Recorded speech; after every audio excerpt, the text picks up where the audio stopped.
Muy buenas noches.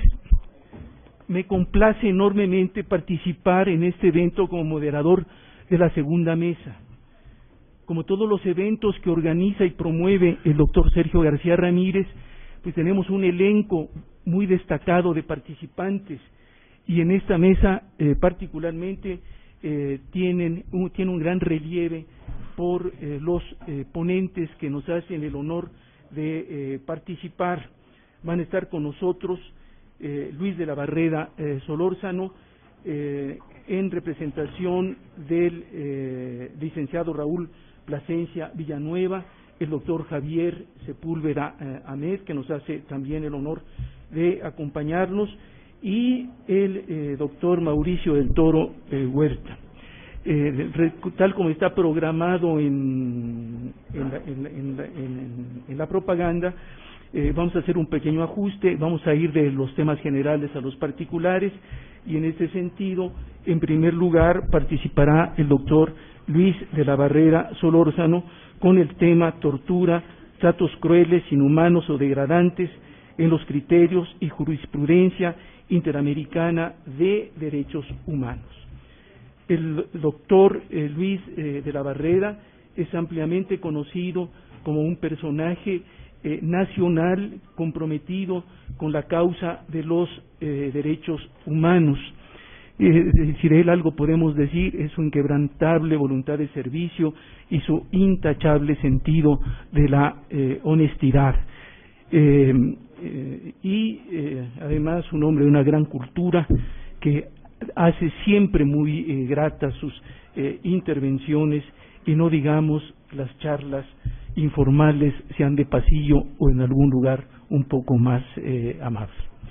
El doctor Luis de la Barrera es actualmente coordinador del Programa Universitario de Derechos Humanos de la Universidad Nacional Autónoma de México, es miembro del Instituto de Investigaciones Jurídicas, de esta, su casa y nuestra casa, de la Academia Mexicana de Ciencias Penales y del Sistema Nacional de Investigadores, fue visitador general penitenciario de la Comisión Nacional de Derechos Humanos y presidente fundador de la Comisión de Derechos Humanos del Distrito Federal. Sin más, le doy la palabra y repito a ustedes, su tema es la tortura, tratos crueles, inhumanos o degradantes en los criterios y jurisprudencia interamericanos de derechos humanos. Luis, por favor. Ricardo, muchas gracias por tan generosa presentación. Como decía en la primera conferencia de estas jornadas el doctor García Ramírez, siempre es muy bueno que el moderador tenga simpatía y amistad con uno, porque entonces el trato es muy generoso. Agradezco mucho a mis queridos maestros, la doctora Olga Islas de González Mariscal, el doctor Sergio García Ramírez, a Mercedes, al instituto, esta invitación, y es un gran gusto estar con ustedes. Me ha tocado un tema sumamente interesante, sumamente apasionante, por muchos motivos, por lo que significa histórica, cultural, jurídicamente, tanto la tortura como los tratos crueles, inhumanos y degradantes, pero también porque de los diferentes instrumentos internacionales que definen la tortura, la Convención Interamericana para Prevenir y Sancionar la Tortura de 1985 ofrece una definición peculiar en varios sentidos. En primer lugar,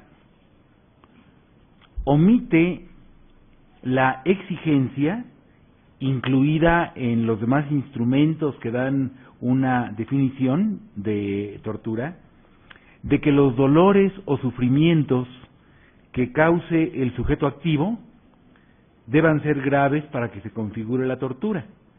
El requisito de gravedad no viene incluido en la definición de la Convención Interamericana para prevenir y sancionar la tortura.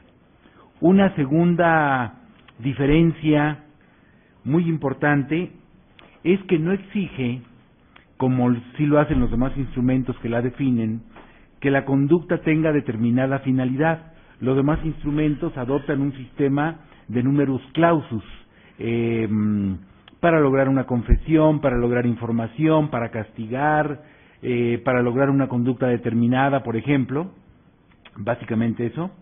Y en cambio, la Convención Interamericana enuncia ciertos fines, eso es muy interesante, de investigación criminal, como medio intimidatorio, como castigo personal, como medida preventiva, como pena, pero termina diciendo que, o cualquier otro fin, que el sujeto activo persiga alguno de esos fines o cualquier otro fin, cualquiera. Y en tercer lugar, es el único instrumento internacional que prevé la hipótesis de tortura sin que necesariamente se causen dolores o sufrimientos cuando se empleen métodos tendientes a anular la personalidad o a disminuir la capacidad físico-mental de la víctima, y dice claramente al final, aunque tales métodos no causen dolor físico o angustia psíquica. Bueno, que no se exija el requisito de gravedad para los dolores o sufrimientos ha provocado en los comentaristas, en la doctrina, en los juristas que han analizado la jurisprudencia y la legislación interamericana, ha provocado entusiasmo. Por ejemplo, la Asociación para la Prevención de la Tortura y el Centro para la Justicia y el Derecho Internacional dicen que la Convención va un paso más allá de la que consagra la Convención de las Naciones Unidas contra la Tortura, en el sentido de que no requiere que las penas o sufrimientos sean severos. Varios doctrinarios, varios juristas que han analizado la definición dicen, por ejemplo, Espinosa Ramos, que esta es una definición que protege de una manera más garantista a las víctimas potenciales, pues no exige que los dolores sean graves. Y entonces dice el mismo jurista que lamenta que, si bien el artículo 2 de la Convención Interamericana, donde viene la definición, contenga una protección más ancha, dice él, de los derechos humanos, lamenta que la Corte Interamericana haya adoptado una definición en la que exige que el elemento material, dolores o sufrimientos, esté signado por la gravedad o intensidad.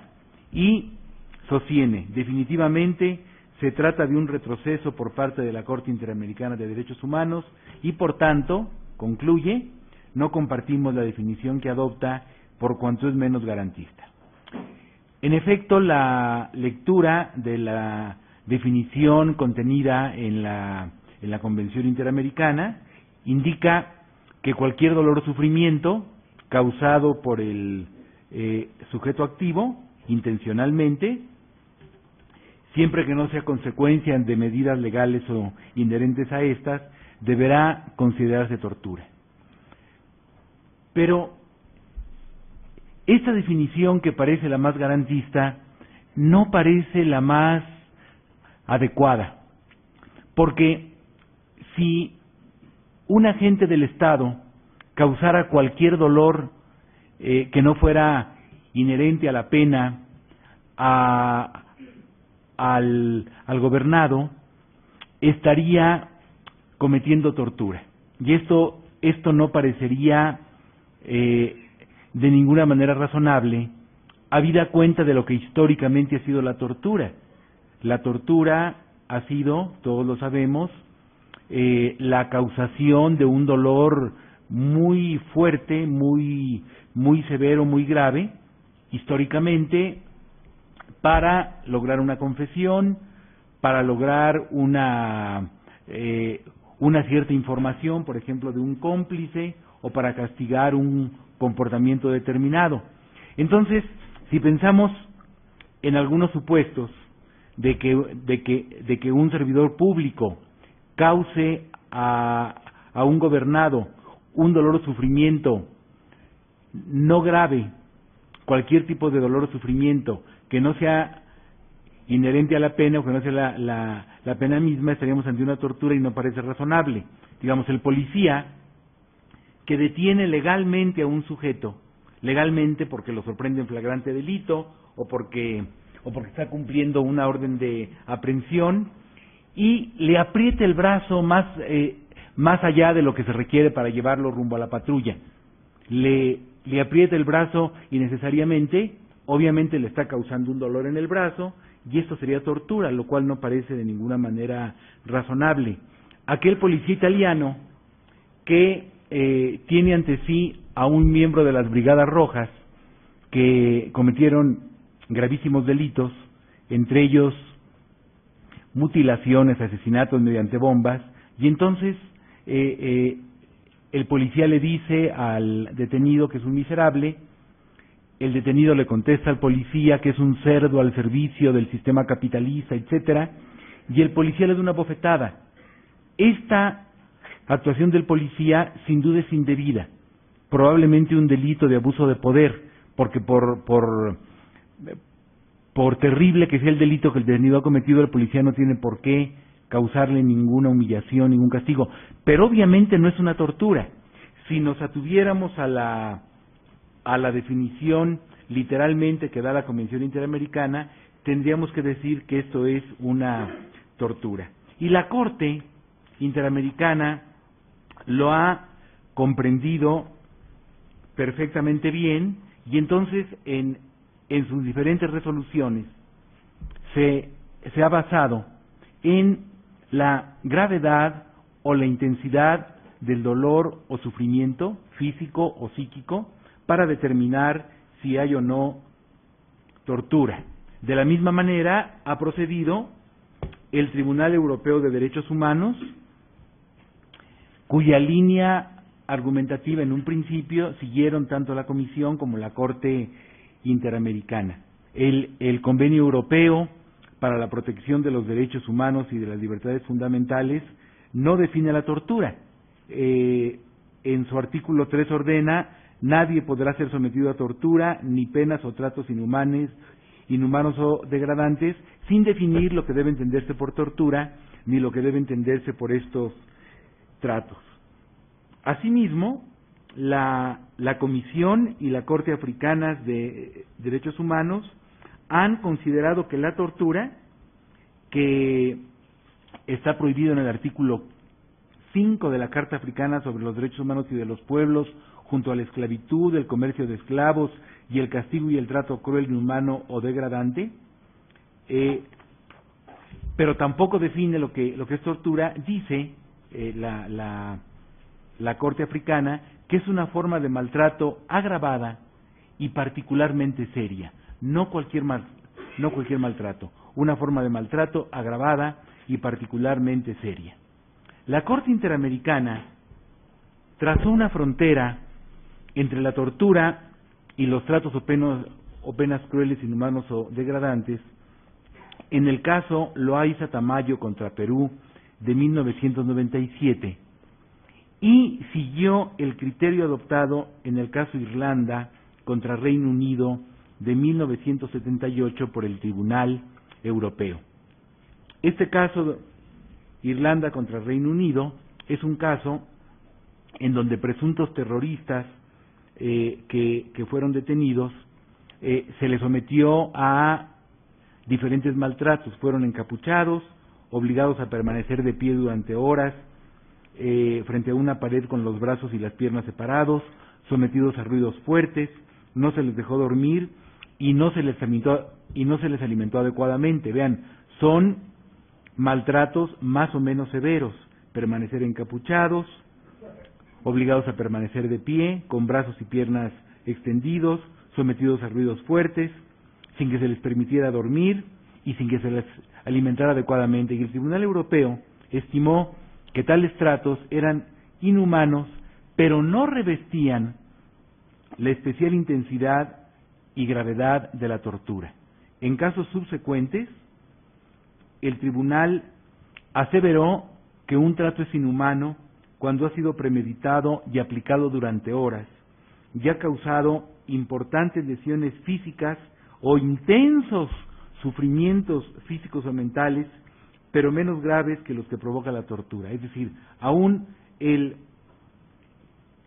sufrimiento relativamente intenso requiere de cierta magnitud, ha dicho el Tribunal Europeo, para que alcance la calificación de tortura. En el caso Loaiza Tamayo contra Perú, les cuento, María Elena Loaiza Tamayo era una profesora universitaria que fue detenida como sospechosa de pertenecer al grupo Sendero Luminoso. Se le incomunicó, se le interrogó con golpes y se le presentó a la prensa con traje de presidiaria. La Corte consideró, siguiendo el criterio del Tribunal Europeo, que estas condiciones indignas de detención, el aislamiento, la incomunicación, los golpes y la presentación ante la prensa constituyeron tratos crueles, inhumanos y degradantes, pero no tortura. Solamente esto fue en 1997. Solamente 3 años después, en el año 2000, la Corte conoció de un asunto muy similar, el caso Cantoral Benavides contra Perú, y al señor Luis Alberto Cantoral Benavides, como tiempo antes a la profesora Loaiza, se le mantuvo incomunicado en un centro de detención, se le golpeó durante el interrogatorio y se le presentó a la prensa en traje de rayas como presidiario. Y la Corte varió su criterio. La Corte dijo que se trataba de tortura, es decir, que los sufrimientos a que fue sometida la víctima alcanzaron una magnitud tal que debía considerarse que había sido víctima de tortura. El cambio de criterio, de alguna manera, fue orientado por el Tribunal Europeo por el caso Selmouni contra Francia, en el que se dice: ciertos actos que fueron calificados en el pasado como tratos inhumanos o degradantes, no como tortura, podían ser calificados en el futuro de una manera diferente, es decir, como torturas. ¿Por qué? Porque dadas las crecientes exigencias de protección de los derechos y de las libertades fundamentales, debe corresponder una mayor firmeza al enfrentar las infracciones a los valores básicos de las sociedades democráticas. A pesar de esto, la Corte acudió para esbozar una definición de tortura, acudió al artículo 1 de la Convención de 1984 y al artículo 2 de la Convención Interamericana de 1985. Y tomó como parámetro también la intensidad del dolor. Varió la apreciación, pero lo que no cambió es la consideración de la intensidad o la gravedad del dolor. En el caso Maritza Urrutia contra Guatemala, en 2003, la Corte afirmó que la privación ilegal y arbitraria de la libertad de la agraviada, aunada a las condiciones de detención indigna, configuraban trato cruel e inhumano, pero consideró también que había habido una tortura psicológica. Y en este caso, la Corte dejó establecido que la prohibición absoluta de la tortura, tanto física como psíquica, es una norma de jus cogens, es decir, es una norma cuya prohibición subsiste aún en las condiciones más difíciles y no admite acuerdo en contrario por parte de los estados. ¿De qué depende esta intensidad? ¿De qué depende esta gravedad?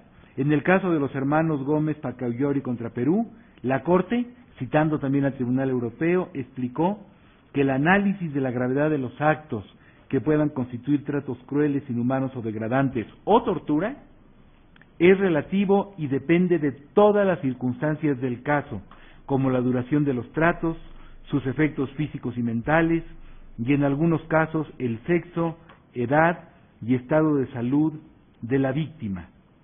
Vean que esa relatividad que depende que hace depender que haya tortura o tratos crueles, inhumanos o degradantes de muchos factores, no excluye la exigencia de que esos dolores o sufrimientos sean graves para que estemos en presencia del delito de tortura. Otro caso muy interesante es el del caso César contra Trinidad y Tobago de 2005, porque en este asunto la víctima fue castigada con un castigo previsto por la ley. La víctima fue flagelada y era un castigo previsto por la ley, pero la Corte consideró que la regulación y aplicación de las penas corporales de flagelación refleja una institucionalización de la violencia que, pese a ser permitida por la ley, ordenada por las autoridades judiciales y ejecutadas por las autoridades penitenciarias, constituyen una sanción incompatible con la Convención. Esto es muy interesante. Una sanción legal puede no ser legítima. Una sanción legal puede constituir tortura si implica una cierta naturaleza no admisible de acuerdo con los parámetros actuales, con los estándares actuales de nuestro proceso civilizatorio.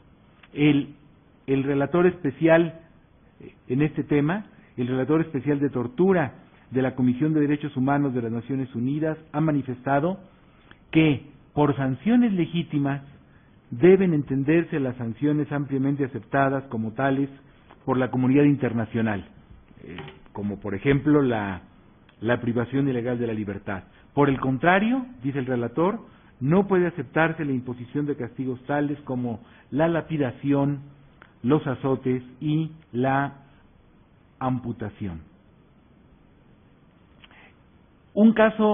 Otro caso muy importante, muy relevante, es el caso del penal Miguel Castro Castro contra Perú de 2006.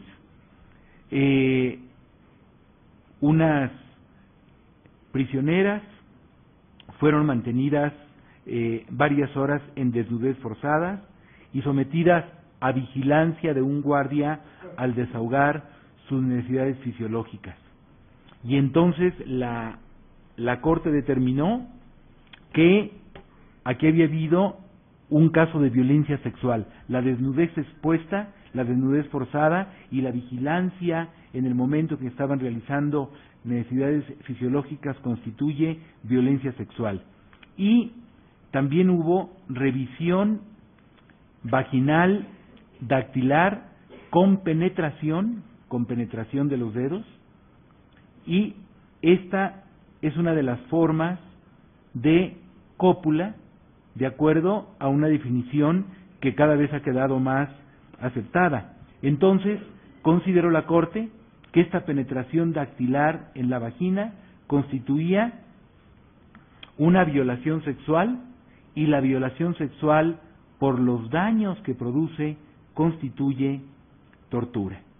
Y en este mismo sentido se ha pronunciado la Corte en los casos Fernández Ortega contra México, Rosendo Cantú contra México, El Mozote y lugares aledaños contra El Salvador, en el que además se ve que la violación no solamente afecta a la víctima directa, sino que persigue, entre otros fines, el de intimidar, degradar, humillar, castigar o controlar a la persona que la sufre, y además lastimar a todos aquellos que se consideran parte de un grupo adversario, de un grupo al que se está combatiendo. Es un medio simbólico para humillar a la parte contraria o como un medio de castigo y represión. Le prometimos los tres ponentes al doctor Méndez Silva que no excederíamos del tiempo que se nos asignó, y solamente faltó muchísimo en esta exposición. Quise centrarme en la distinción entre tortura y otros tratos crueles, inhumanos o degradantes, pero quisiera únicamente terminar con el tema de la pena de muerte en relación con la tortura. La Corte Interamericana ha considerado que la imposición de la pena de muerte puede llegar a constituir un trato cruel, inhumano y degradante, tanto por las condiciones en que se ejecuta como por las condiciones en que se espera en el corredor de la muerte. Pero quizá ese es un tema que ameritaría otra plática completa. Quizá la mera imposición de una pena de muerte deba constituir tortura, porque, cito a Albert Camus escribió, y con esto termino, qué mejor que terminar con este gran pensador, con este gran filósofo, con este hombre que rompió con Sartre, porque se atrevió a denunciar lo que estaba pasando en la Unión Soviética. Camus tuvo siempre una honestidad intelectual a toda prueba, y respecto de la pena de muerte escribió lo siguiente, que ya que me queda un minuto voy a leer con toda calma. Admitamos que sea justo y necesario compensar el asesinato de la víctima con la muerte del asesino. Pero la ejecución capital no es simplemente la muerte. Es tan diferente en su esencia como el campo de concentración lo es de la prisión. Es un asesinato sin duda y que paga matemáticamente el asesinato cometido, pero agrega a la muerte un reglamento, una premeditación pública y conocida por la futura víctima, una organización, en fin, que es por sí sola una serie de sufrimientos morales más terrible que la muerte. No hay, por consiguiente, equivalencia. Exactamente 20 minutos.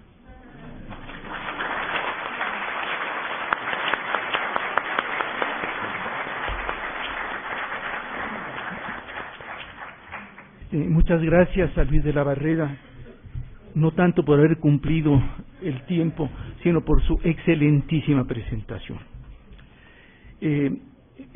Toca el tema de los criterios y jurisprudencia interamericanos en la actividad y recomendaciones de la Comisión Nacional de Derechos Humanos. Estaba previsto que el doctor Raúl Plasencia Villanueva, presidente de la Comisión Nacional de Derechos Humanos, fuera quien hiciera esta presentación. Sin embargo, por sus responsabilidades, ocupaciones, agenda, no le es posible estar con nosotros. Pidió de manera muy sentida que externara yo sus disculpas, pero a cambio hizo la encomienda al doctor Javier Sepúlveda Ahmed que estuviera presente, que colmadamente llena el espacio que deja vacío el día de hoy Raúl Plasencia, que ha sido investigador de este instituto y que tiene también una trayectoria académica muy destacada. Entonces corresponde a Javier Sepúlveda Ahmed hacer esta presentación sobre el tema indicado. Él es actualmente director general del Centro Nacional de Derechos Humanos, de la propia Comisión Nacional de Derechos Humanos. En su recorrido académico se es licenciado en Derecho por nuestra Universidad Nacional Autónoma de México y ha obtenido los grados de maestro en Derecho Constitucional y Administrativo por nuestra universidad, e igualmente de doctor en Derecho Constitucional por nuestra máxima casa de estudios. Como señalaba yo, es director general del Centro Nacional de Derechos Humanos de la Comisión Nacional, y ha tenido otros importantes puestos relacionados con la temática y la problemática de los derechos humanos. Así que, Javier, te damos una muy afectuosa bienvenida a esta mesa. Muchas gracias. Tengan ustedes muy buenas noches. Es para mí, lo digo a título personal, un verdadero honor venir a mi distinguida Universidad Nacional Autónoma de México y más a este honorable Instituto de Investigaciones Jurídicas, el cual respeto y admiro de sobremanera. Lo digo a título personal y, por qué no, también a nombre de mi distinguida familia, la cual ha sido por muchos años juristas destacados, donadores de este honorable instituto, y quiero dar las gracias primeramente a mis maestros, los cuales siempre han sido un ejemplo a seguir, a don Sergio García Ramírez, a doña Olga Islas de González Mariscal y a doña Mercedes Peláez Ferrusca. Gracias por esta invitación. De igual forma, para mí es un gusto compartir esta honorable mesa con colegas a quienes admiro y respeto mucho, y quisiera dividir mi plática en dos partes. Quisiera dividirla en dos partes para terminar en conclusiones finales. La primera parte me gustaría hablar un aspecto solamente muy relevante sobre la reforma constitucional en derechos humanos para aterrizar en los criterios que ha utilizado la Comisión Nacional precisamente en todo este caso y esta tarde que nos ocupa. Como todos sabemos, la protección constitucional en nuestro país comenzó desde hace muchísimos años. Esto es decir, 1857, cuando se hablaban de los derechos del hombre. Posteriormente, en 1917, en nuestra actual Constitución, se habla, y hasta la fecha, antes de la reforma, sobre garantías individuales. Posteriormente, la Declaración Universal de Derechos Humanos, en 1948, y quiero solamente mencionar dos pactos que han sido fundamentales en la construcción, sobre todo del sistema internacional para nuestro país. El Pacto Internacional de Derechos Civiles y Políticos y el Pacto Internacional de Derechos Económicos, Sociales y Culturales. Todo esto ha ido conformando para llegar al día de hoy a tener una Constitución en donde hace 29 meses, para ser exactos, casi 30, el Congreso modificó 11 artículos de nuestra Constitución Federal. Y doy un ejemplo de lo anterior. Cuando tuve el gusto de estudiar en mi honrosa universidad, mis distinguidos maestros aquí presentes nos enseñaron las garantías individuales. Posteriormente esto cambió con la reforma, capítulo primero, título primero, artículo primero, a garantías individuales a derechos humanos. ¿Por qué digo lo anterior? Y lo afirmo, no hay día en nuestro país que no se hablen de los derechos humanos. En radio, televisión, prensa, redes sociales, diario se hablan de los derechos humanos. Y aquí hago un paréntesis. Desde la Comisión Nacional de los Derechos Humanos estamos promoviendo a nivel federal que nuestros hijos, nuestros niños en educación primaria aprendan la materia de derechos humanos. ¿Por qué digo lo anterior y por qué la trascendencia de esto? Solamente con la educación vamos a tener autoridades mejor capacitadas y mejor formadas para el desempeño de su función. Y solamente en base a la educación y capacitación se puede lograr este objetivo. Continúo. Se realizaron asimismo en la reforma la protección no jurisdiccional de la Comisión Nacional de los Derechos Humanos. Y pongo unos breves ejemplos. Por ejemplo, la incorporación de tratados internacionales, la incorporación del principio pro persone, las obligaciones de todas las autoridades, artículo primero, no lo digo yo, lo dice nuestra Constitución, de respetar, promover, proteger, garantizar los derechos humanos consagrados en la Constitución. Las reformas a la Comisión Nacional de los Derechos Humanos, por mencionar algunas, comparecencia de todas las autoridades en caso de incumplimiento de las recomendaciones. Inclusión en la materia laboral. Gracias a la reforma, en la comisión se aperturó una 6ª visitaduría en donde se conocen los asuntos laborales, así como los asuntos en materias de derechos económicos, sociales, culturales y ambientales, mejor conocidos por todos nosotros como los DESCA. La autonomía de los organismos estatales de protección en derechos humanos. Una facultad muy importante que anteriormente estaba en nuestro artículo 97 constitucional, que era el conocimiento de violaciones graves. Esta facultad anteriormente la tenía nuestra honorable Suprema Corte de Justicia de la Nación.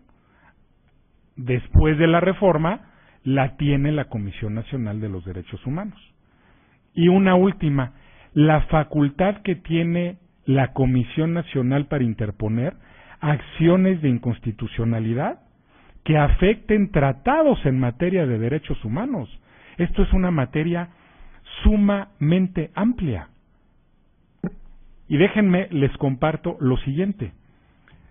En diversos foros y en diversas ocasiones con diversos colegas a los cuales respeto mucho, hablo de ministros, magistrados y jueces. Nos han preguntado, ¿cómo podemos saber cuántos tratados en materia de derechos humanos México es parte?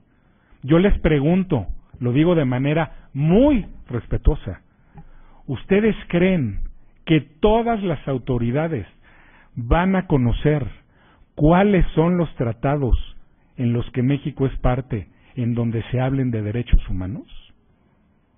Es una materia muy compleja.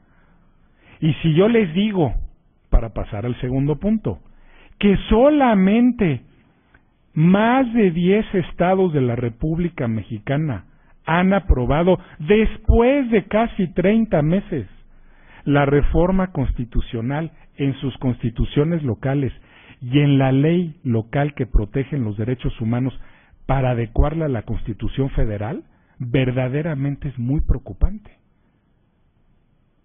Precisamente porque deben y tienen la obligación de adecuar su Constitución y su ley a la Constitución Federal. Son 11 artículos. Un servidor ha hecho ese ejercicio. 11 artículos, tomo una Constitución del Estado que ustedes gusten, y esos 11 artículos los plasmo en donde van en la Constitución local. ¿Cuánto creen que me pueda costar de tiempo? Vamos a suponer un par de horas. Así es. Porque ahí están los principios en derecho constitucional. Por eso en la Comisión Nacional de Derechos Humanos estamos muy preocupados.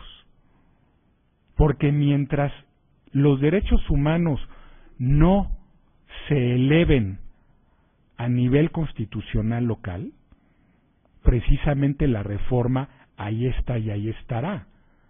Precisamente estamos pugnando por la implementación de la reforma. Aterrizar la reforma para capacitar a todos los servidores públicos simplemente del gobierno federal, que es lo que nos corresponde, para verificar y sensibilizar cuáles son precisamente los derechos humanos que nuestra Constitución otorga. Paso al segundo punto. En las últimas décadas nuestro país ha tenido un papel muy activo en la suscripción de instrumentos internacionales en la materia. Quiero mencionar que en la página de la Comisión Nacional de los Derechos Humanos hay una obra en donde existen, y ustedes pueden consultar, todos los instrumentos internacionales en materia de derechos humanos en los que México es parte. Estoy hablando de un total de 108 instrumentos. Por eso comentaba hace un momento, lo digo de manera muy respetuosa. ¿Ustedes creen que todas las autoridades van a conocer estos 108 instrumentos? Porque además los deben de plasmar en sus resoluciones.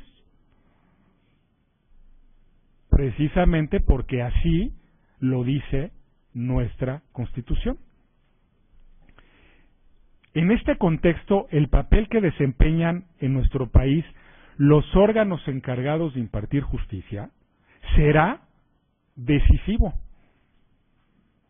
Vamos a imaginar un caso, estamos hablando de casos penales, materia sumamente importante, en donde en una resolución el impartidor de justicia no plasme precisamente los criterios, el respeto a los derechos humanos en materia internacional de los instrumentos de los que México es parte. Hay una violación entonces de los derechos humanos. Precisamente este diseño constitucional y legal en nuestro país, derivado de la mencionada reforma, dota de un nuevo significado entre los poderes y órganos públicos entre las personas, cuyos derechos humanos serán decisivos, precisamente en ese núcleo que habrá de guiar la actividad del Estado. Dichos cambios constituyen la culminación de un proceso gradual de apertura política del Estado mexicano al derecho internacional. Y aquí hago otra referencia, lo digo a título familiar y personal. Cuando tuve la oportunidad y el gusto de estudiar Derecho Internacional, era muy diferente a cómo está hoy en día. Cuando se estudió esa materia, no existían estos principios, no eran válidos y no estaban a nivel constitucional, gracias a la reforma.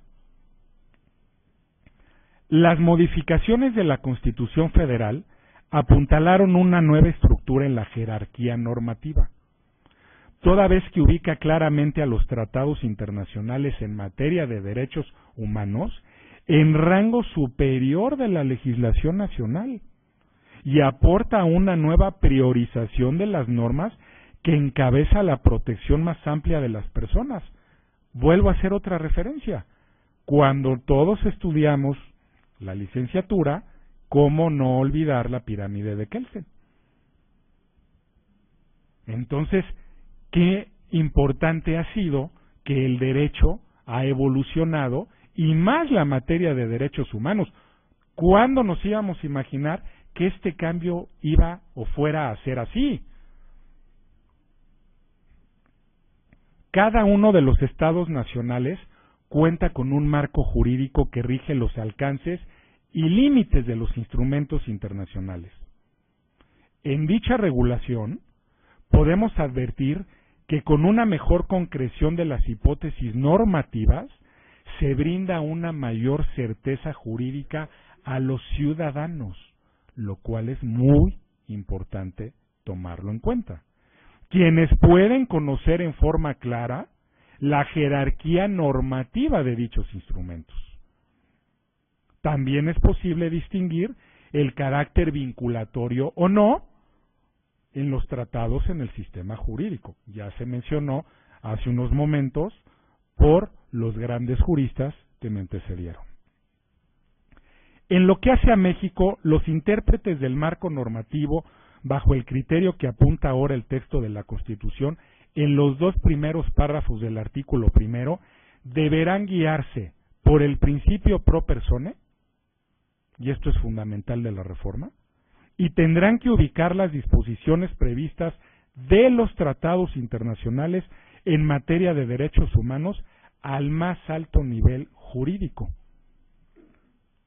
Ante el nuevo diseño constitucional, los jueces deberán aplicar el marco jurídico internacional pactado por México en el ámbito de los derechos humanos.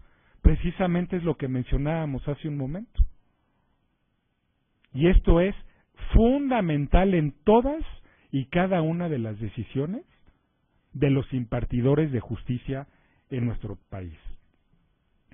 De conformidad con el primer párrafo del artículo 1 constitucional, los derechos humanos que se protegen no solo son reconocidos por la propia norma suprema, sino también los que se encuentran en los tratados en los que el Estado mexicano es parte. Precisamente, ahondando y aterrizando el concepto, el papel que desempeñan los órganos encargados de impartición de justicia en nuestro país es muy importante, porque los jueces juegan, lo digo de manera, utilizando este término, un papel sumamente relevante. ¿Y qué pasaría en un caso cuando un juez no aplique el criterio que debe de aplicar? Vuelvo al ejemplo, en un caso penal, ¿cuál sería la consecuencia? Precisamente ahí es muy importante conocer toda esta materia de la que estamos haciendo referencia. De igual forma es importante señalar que en el derecho internacional de los derechos humanos no solo se nutre de los instrumentos internacionales vinculatorios.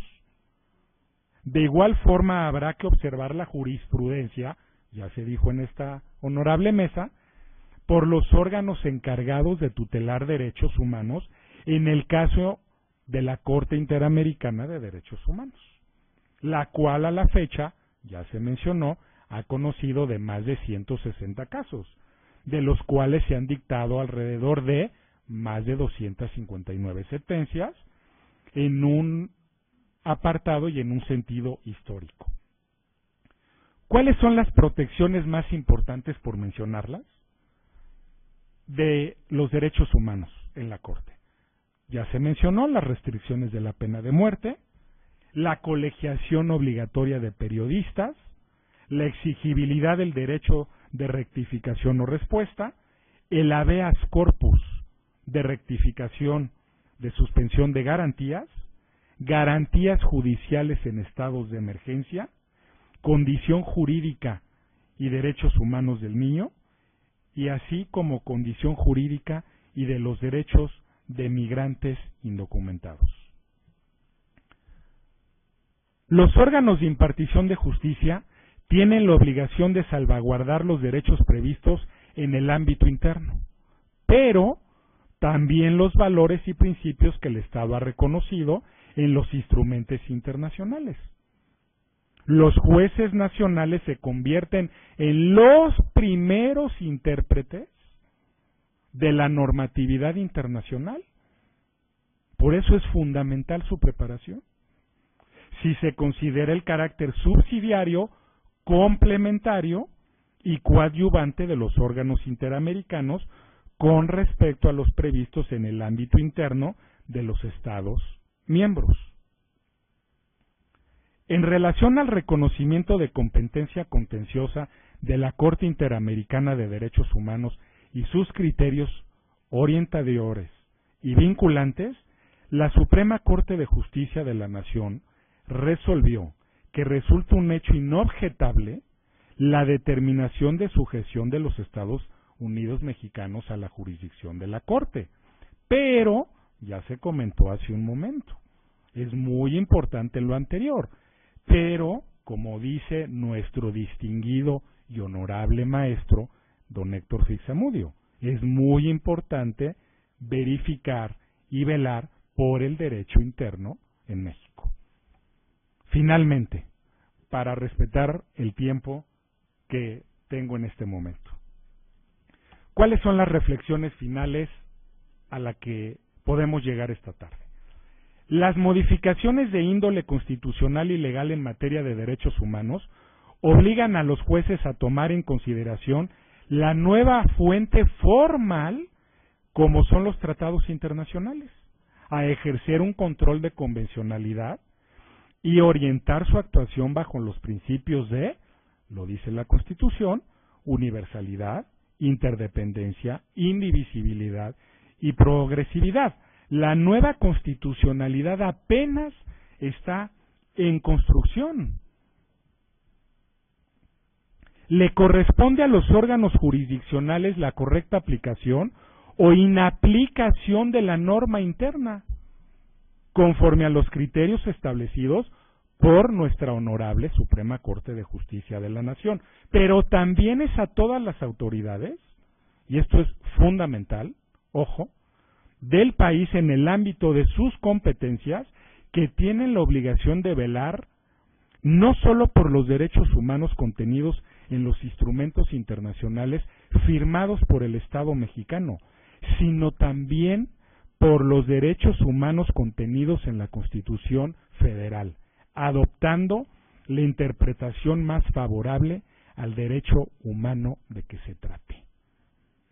Quiero concluir mi intervención manifestando ante ustedes que para la Comisión Nacional de los Derechos Humanos, el respeto a los derechos humanos es un compromiso de todos. Por su atención, muchas gracias.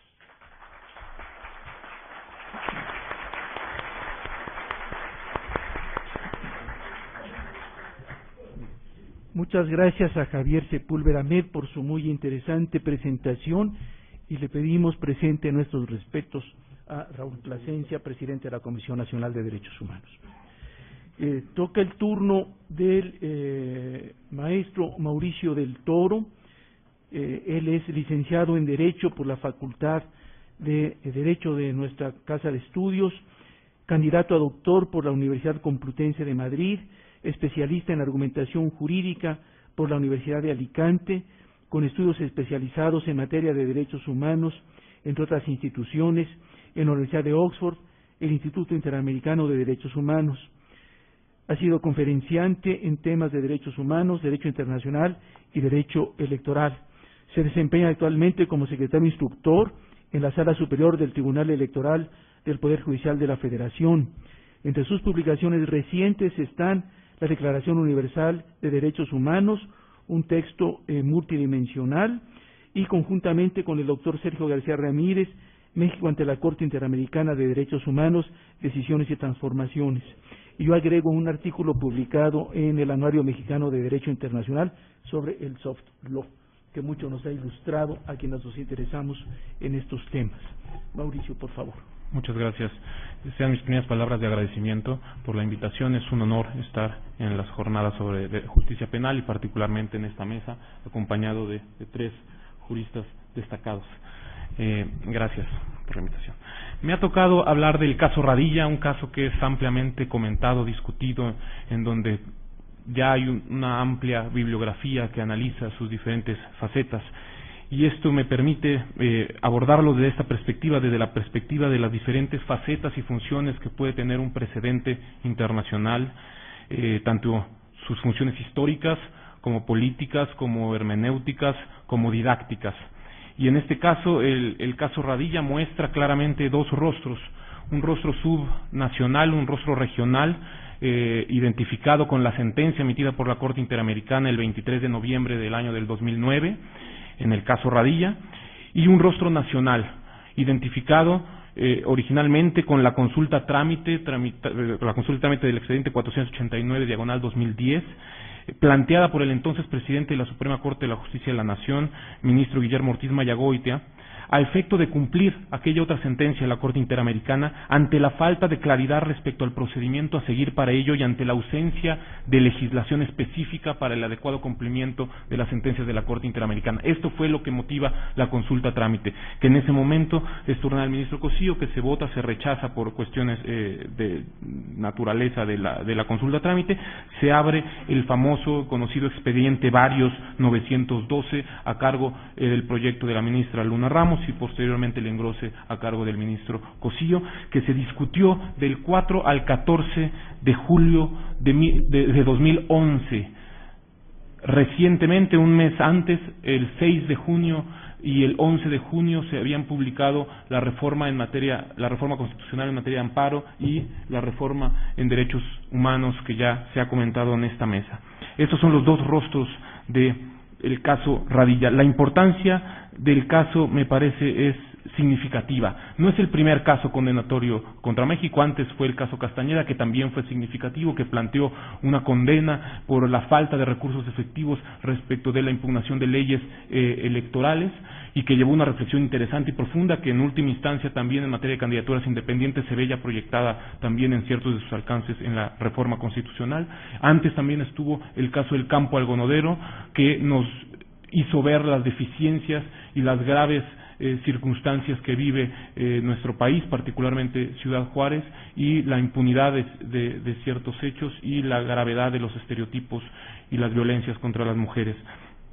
El tercero en la lista fue el caso Rosendo Radilla, y después vinieron otros tres también con situaciones graves.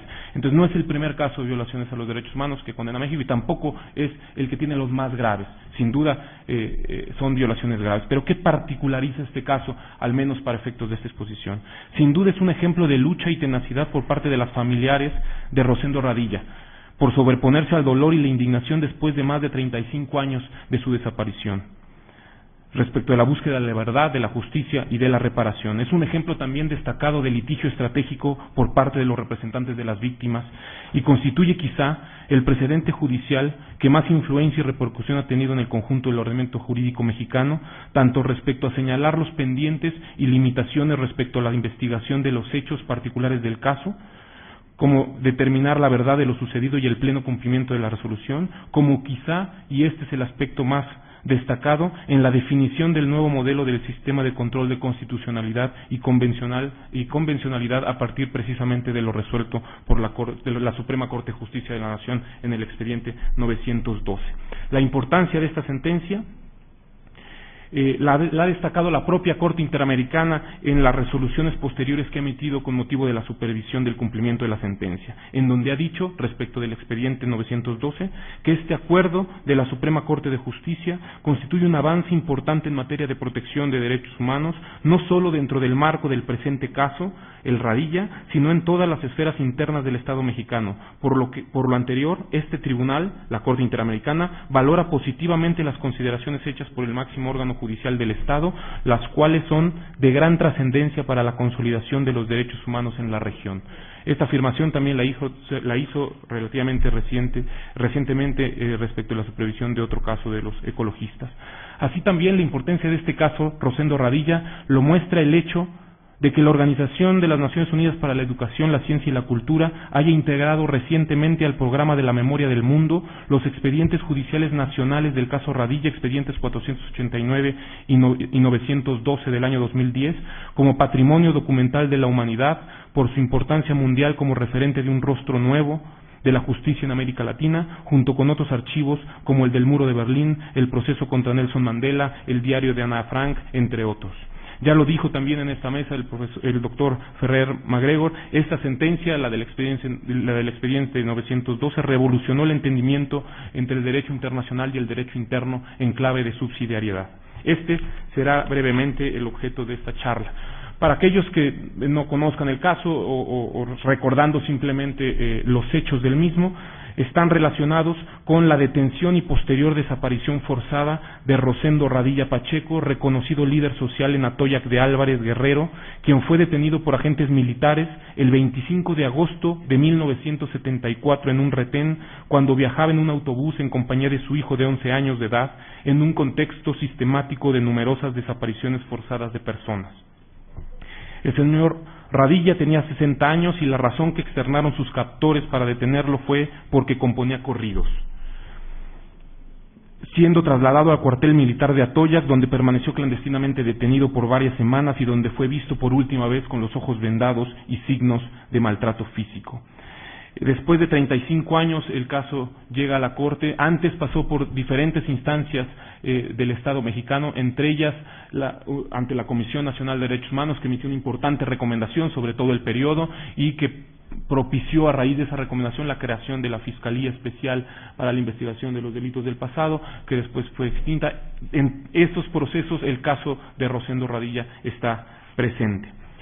La Corte Interamericana, al momento de emitir su sentencia, destacó que a 35 años desde que fuera detenido y desaparecido el señor Rosendo Radilla, y a 17 años desde que se presentó formalmente la primera denuncia penal al respecto, en 1992, dado que el contexto particular de temor ante represalias por presentar denuncias en la época de los hechos, no ha habido una investigación seria, conducente tanto a determinar su paradero como a identificar, procesar y en su caso sancionar a los responsables de tales hechos. Asimismo, se negó a sus familiares el acceso a los expedientes y con ello el derecho a la verdad y a participar en la investigación.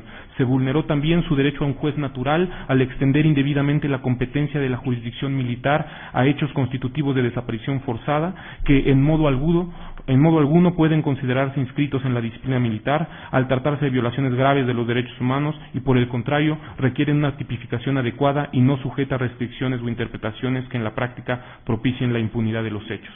La sentencia resolvió que el Estado era responsable de la violación del derecho a la vida, a la libertad personal, a la integridad personal y al reconocimiento de la personalidad jurídica y a la vida del señor Rosendo Radilla, asimismo también del derecho de la integridad personal de sus familiares y de los derechos de garantías judiciales y a la protección judicial. Asimismo, el Tribunal Interamericano determinó que el Estado incumplió el deber de adaptar las disposiciones de derecho interno a la Convención Interamericana en relación con la tipificación incompleta del delito de desaparición forzada de personas en el Código Penal Federal, ordenando diferentes medidas de reparación, entre ellas la indemnización de las víctimas, la investigación diligente de los hechos, la sanción a los responsables, la búsqueda y localización inmediata del señor Rosendo Radilla o de sus restos mortales, la implementación de cursos permanentes dirigidos a agentes ministeriales y jueces sobre la jurisprudencia del sistema interamericano, la publicación de la sentencia, la realización de un acto público de reconocimiento de la responsabilidad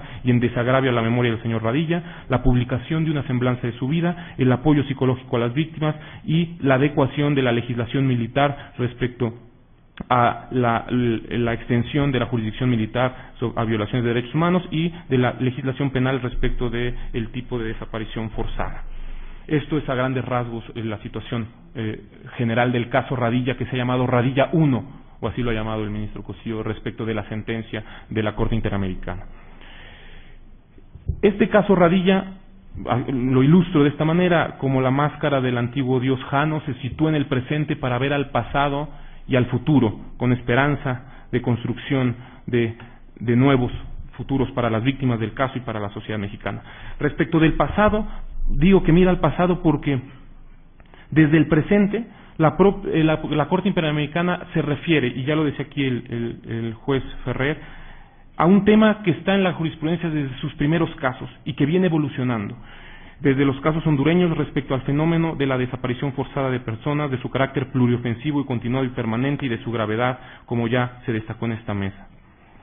Además, al identificar el contexto de los hechos y la existencia de un padrón sistemático de detenciones ilegales y desapariciones forzadas, el caso mira al pasado de nuestro propio país y del continente, en tanto que en un cruce de narrativas se reconstruye los hechos y se aproxima a la realidad histórica que marcó un periodo difícil en la historia nacional, conocido también como Guerra Sucia, respecto del cual muchas lagunas históricas, sombras y velos existen todavía. En estos aspectos, el caso Radilla es un recordatorio más de los muchos pendientes con la verdad, la justicia y la reparación de las víctimas de la violencia estatal del pasado. Además, el caso se sitúa en el presente, como una reconstrucción o como una estructuración entre la relación del derecho interno y el derecho internacional en clave de subsidiariedad, particularmente a partir del caso Radilla 2, esto es, del expediente Varios 912, emitido por la Suprema Corte de Justicia de la Nación, en el cual directamente, que es el primer precedente en el cual se vincula directamente al Poder Judicial Federal a cumplir con parte de la reparación derivada de la responsabilidad internacional del Estado, y la primera proyección nacional en México de la doctrina del control de convencionalidad formulada por la Corte antes en el caso Almonacid Arellano y anticipada por el juez mexicano Sergio García Ramírez en algunos de sus votos particulares. De esta forma, el caso Radilla constituyó, al momento de su recepción nacional, con motivo de su cumplimiento parcial, la simiente de un cambio jurisprudencial sin precedentes en la Judicatura Nacional. Los aspectos generales del expediente Varios pueden determinarse en términos muy generales en tres aspectos.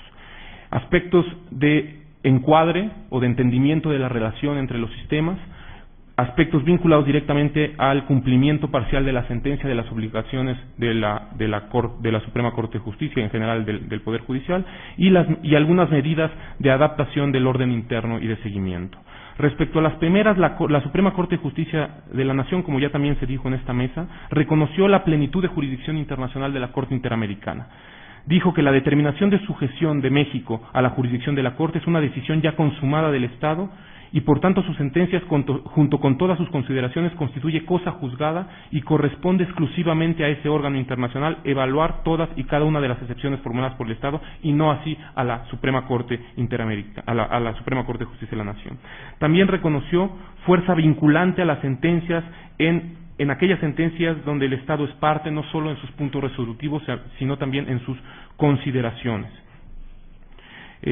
Asimismo, reconoció carácter vinculante a aquellas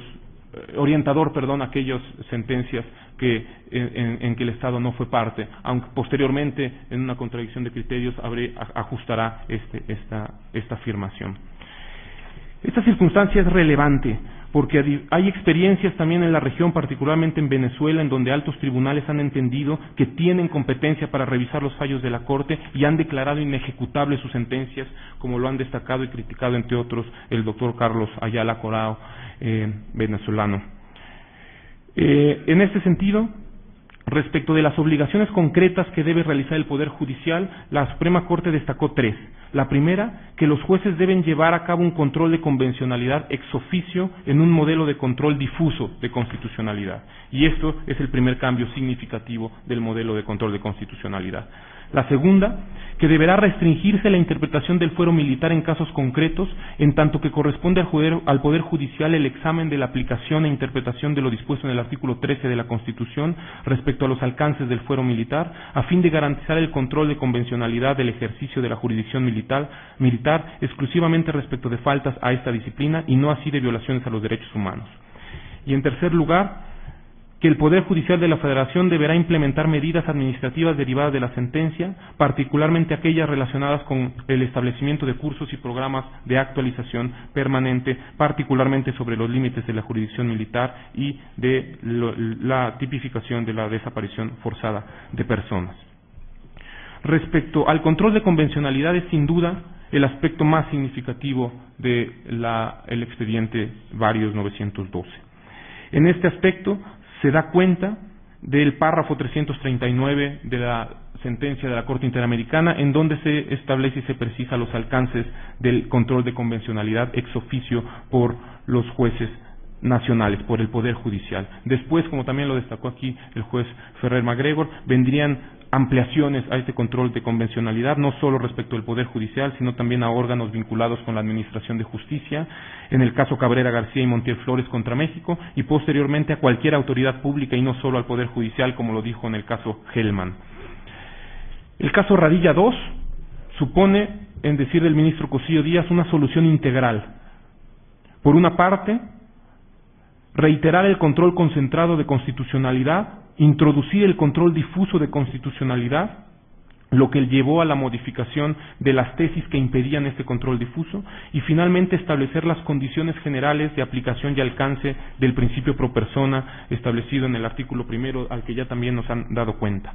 Por otra parte, se incorporó el parámetro de control de convencionalidad al control de constitucionalidad a fin de considerar la totalidad de los derechos.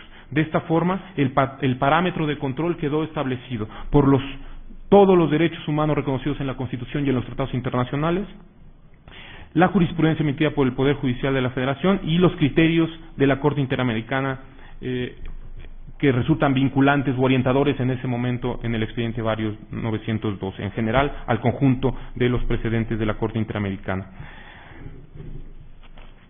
Al respecto también, la Corte precisó la posibilidad de inaplicar por parte de los jueces del país en ningún momento supone la eliminación o el desconocimiento de la presunción de constitucionalidad de las leyes, sino que precisamente parte de esa presunción al permitir hacer el contraste previo a su aplicación y definió los pasos a seguir en el control de constitucionalidad. Este es otro de los elementos destacables que están en tesis también recogidas derivadas de este caso. ¿Cuáles son los pasos? Y quizá con esto concluyo porque me aproximo a mi límite de tiempo.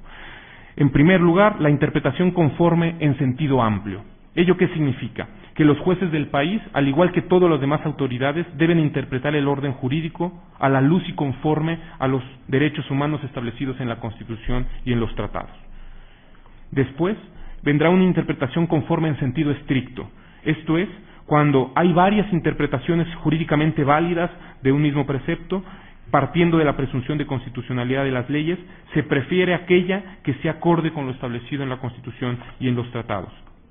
Y finalmente, de no ser esto posible, la inaplicación de la ley cuando las alternativas las anteriores alternativas no son viables como una facultad de los jueces. Termina la Corte diciendo, para ser consecuente con el nuevo parámetro de control se definió un modelo mixto de control de constitucionalidad, caracterizado por un control concentrado en los órganos del Poder Judicial de la Federación con vías directas de control como la acción de inconstitucionalidad, la controversia constitucional y el amparo directo e indirecto, y por un control difuso por parte del resto de los jueces del país en forma incidental. Ambas vertientes de control se ejercen de manera independiente y la existencia de este modelo general no requiere que todos los casos sean revisables o impugnables en las vías judiciales.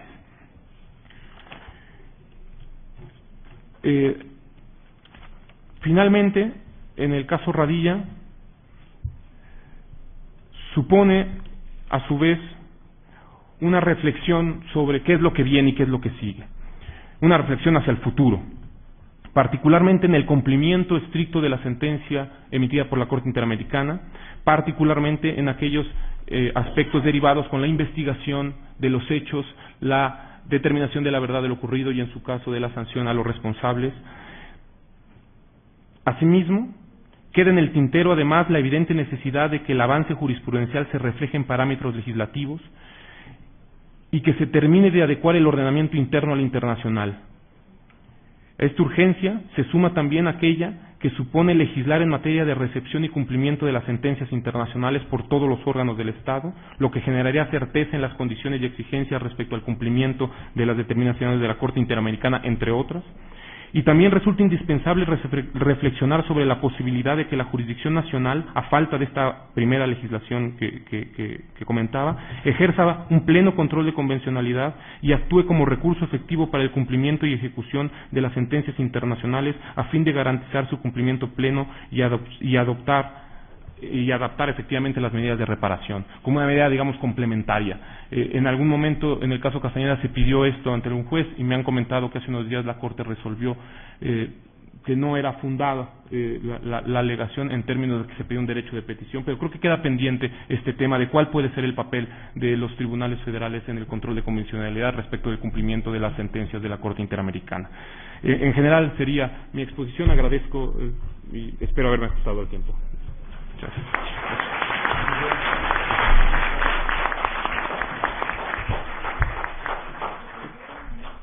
La mesa, como era previsible, ha despertado un gran interés entre los asistentes.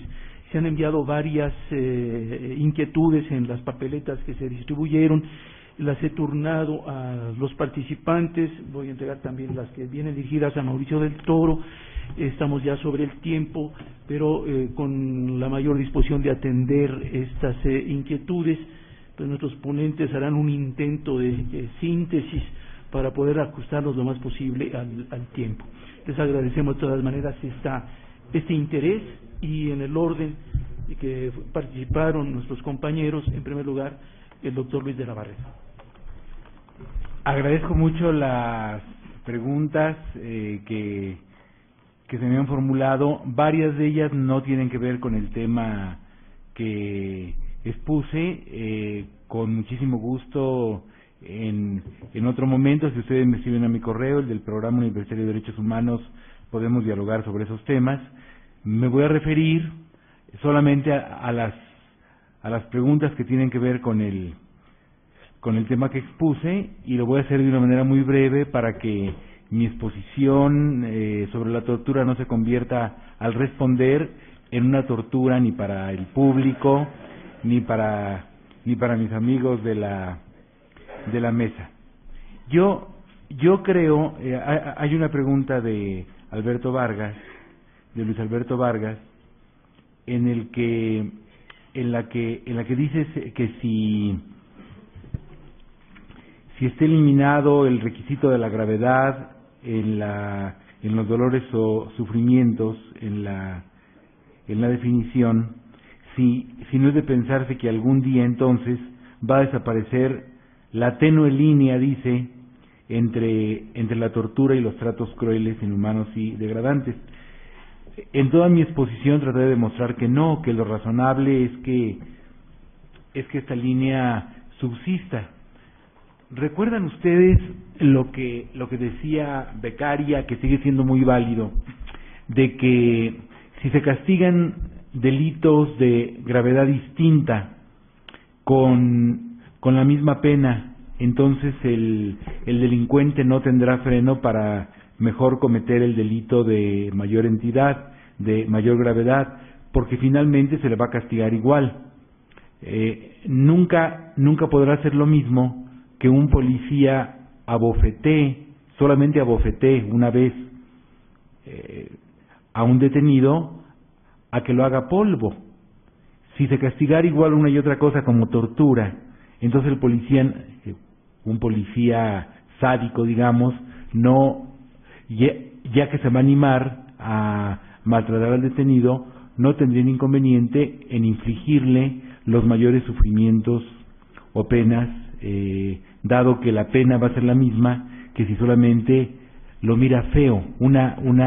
Una mirada fiera de un policía a un detenido le puede causar al detenido una cierta angustia, que no será una angustia demasiado grave, pero esto no es la tortura.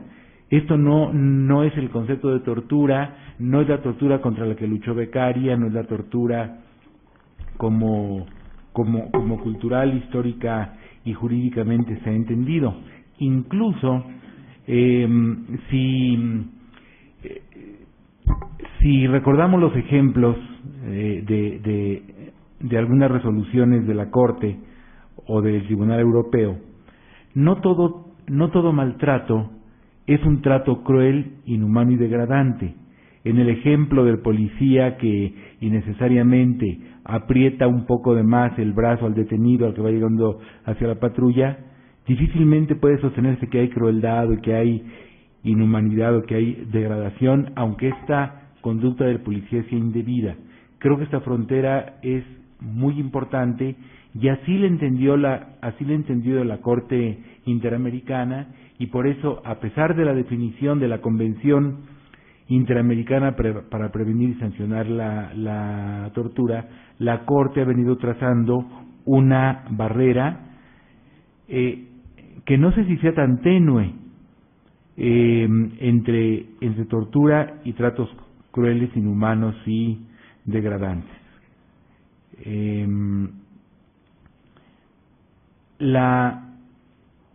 Hay otra pregunta respecto de si entre los diversos criterios de la Corte Interamericana es posible una tipificación de la tortura en México. En México, en varios códigos, si no es que en todos, la tortura está tipificada.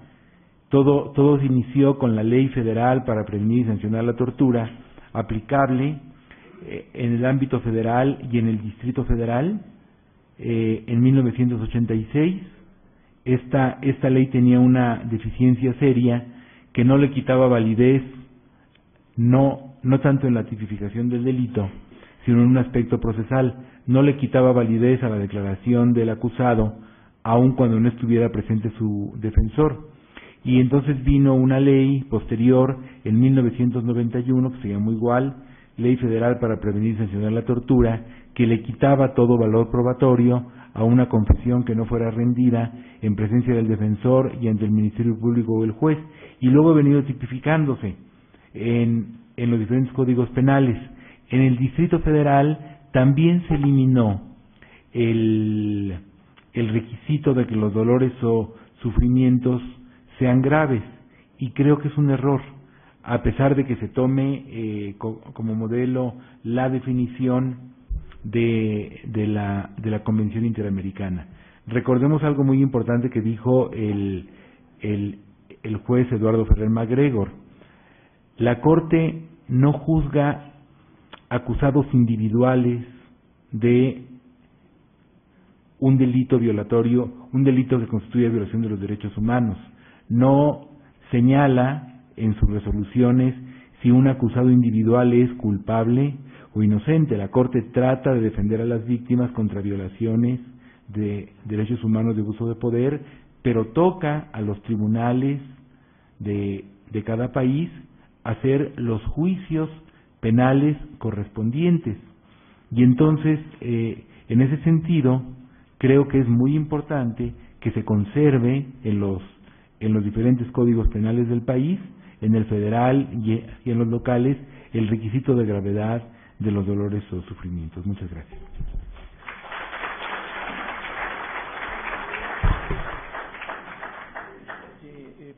Por favor, Javier. Adelante. Primero, muchas gracias por todas las preguntas. Me gustaría tratar de contestarlas todas a la misma vez, y si alguien considera que no es así, con todo gusto al final de la sesión, por respeto a ustedes en su tiempo y a mis compañeros distinguidos de esta mesa, lo podemos conversar. Señalan en qué áreas interviene la nueva visitaduría de lo laboral y en cuáles no. Es una pregunta muy importante. A ver, vamos por partes. La Comisión Nacional de los Derechos Humanos no puede invadir esferas que no son de su competencia. Me explico. Y pongo un ejemplo.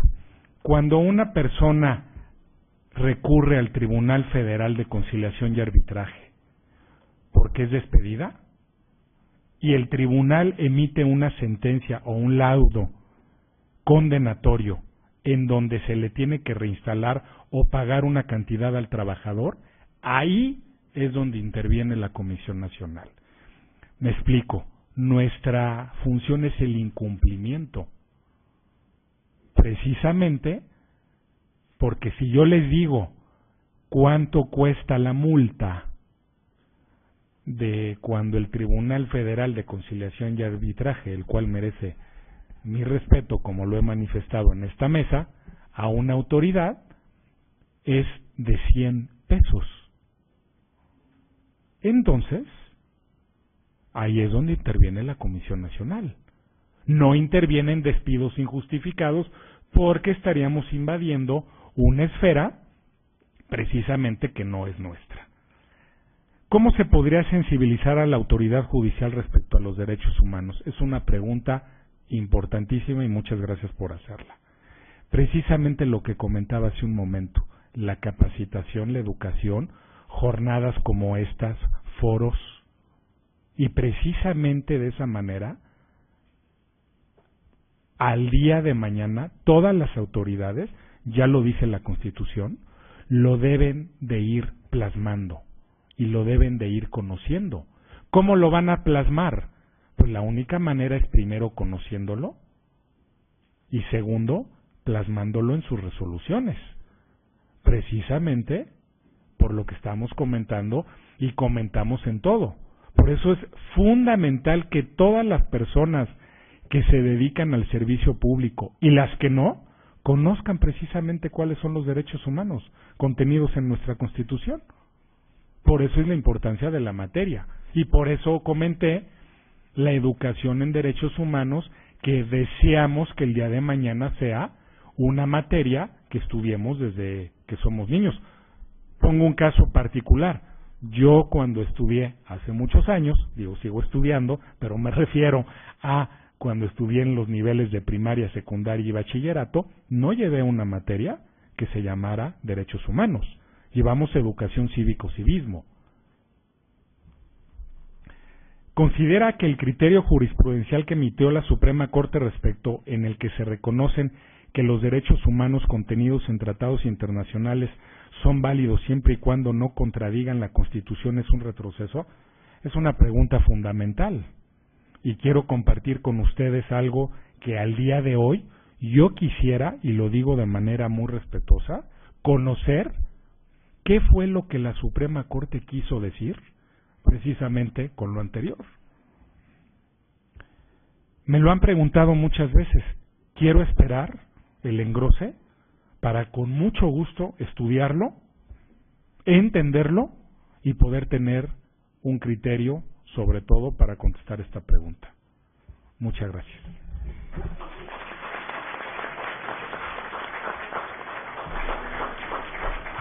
Gracias. Bueno, del grupo de preguntas hay varias relacionadas con cuál es el estado del cumplimiento de la sentencia. Al momento, la Corte Interamericana ha emitido 4 resoluciones de supervisión de cumplimiento de la sentencia. La última es del 14 de mayo de este año. En esta se tiene por cumplida, y ya en algunas otras se había tenido por cumplida la obligación de publicar la sentencia, la de realizar un acto público de reconocimiento, no obstante que en esta también hubo algún tipo de inconformidad por parte de los familiares de la víctima, la implementación de cursos y programas de capacitación, la realización de una semblanza que incluso está en Internet en orden jurídico mexicano, por si alguien quiere consultarla, con algunos de los corridos que hacía el señor Radilla y con la vida de él, obviamente, y de lo que hacía en la comunidad. Se ha pagado ya las cantidades que habían dispuesto. También en esto hubo algún tipo de conflicto o de circunstancia extraña, porque se había consignado ante un juez y se pedía la jurisdicción voluntaria y la declaración de presunción de muerte. La Corte dijo que esto pues no era, en un caso de desaparición forzada no podía exigir eso. Al final ya se dio por cumplir la sentencia porque se entregaron ya los cheques a los familiares de Rosendo. Quedan pendientes 5 cuestiones: conducirla eficazmente con la debida diligencia y dentro de un plazo razonable la investigación y en su caso los procesos penales que conduzcan, continuar con la búsqueda efectiva del señor Rosendo Radilla o en su caso de sus restos mortales. Se han hecho excavaciones, se ha trabajado con las víctimas, pero sigue habiendo una situación pendiente. Adoptar en un plazo razonable las reformas legislativas al artículo 57 del Código de Justicia Militar y del 215 del Código Penal Federal respecto del tipo de desaparición forzada. Existen iniciativas, pero no se han adoptado los cambios y algunas de esas iniciativas tienen observaciones serias, particularmente la de la jurisdicción militar, que solamente restringe o excluye de esta jurisdicción la desaparición, la tortura y la violación sexual, y deja aparentemente dentro de la posibilidad de los delitos que pueden ser juzgados por la jurisdicción militar el resto de violaciones a los derechos humanos. Y respecto de la desaparición forzada también hay unas cuestiones que se han indicado que podrían ser incompatibles, entre esas la posibilidad de prescripción del delito. Brindar atención psicológica y psiquiátrica gratuita a las víctimas en función de también a una falta de acuerdo con las personas. Esto es lo que el Estado, que al momento de la última resolución uno puede tener acceso. Sin duda se han tomado ya en estos meses algunas acciones, pero no tengo yo ahorita mayores elementos. Respecto a qué se puede hacer para el cumplimiento, bueno, el mecanismo de supervisión es uno, el mecanismo de informe a la Asamblea General de Organización en última instancia es otra, y particularmente la legislación sobre el cumplimiento, una legislación específica sobre el cumplimiento de determinaciones de resoluciones de tribunales e instancias internacionales sería terminar, o una de las fórmulas que son adecuadas para terminar de construir este andamiaje institucional y legislativo. Les agradezco también su atención. Muchas gracias.